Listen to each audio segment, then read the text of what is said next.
government and bandwidth, but the truth of the matter is I've always liked, I used to quote to my own staff H.L. Mencken's famous saying, to every complex problem there's a simple answer that's wrong.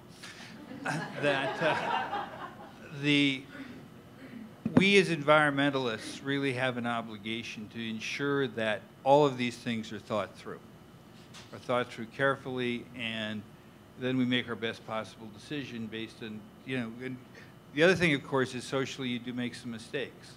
You've got to go rescue those mistakes. And like the Clean Water Act has now come to the point where after 30 years of success, it's a huge mistake in the way it diverts investment into kind of refining sewage treatment as opposed to dealing with non-point source pollution.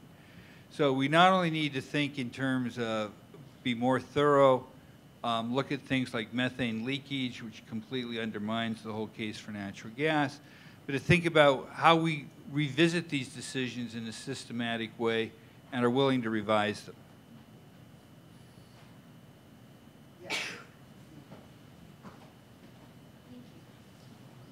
There are two topics that didn't come up, and I was just wondering if they were third rail topics or what.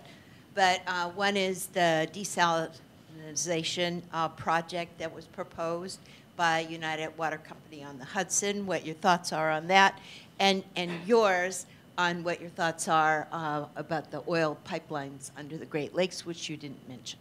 Well, as for the desalination project, I was a consultant to the Rockland County Water Task Force, and it's generally considered that my report kind of harpooned that project, which is the PSC is now happily deep sixed.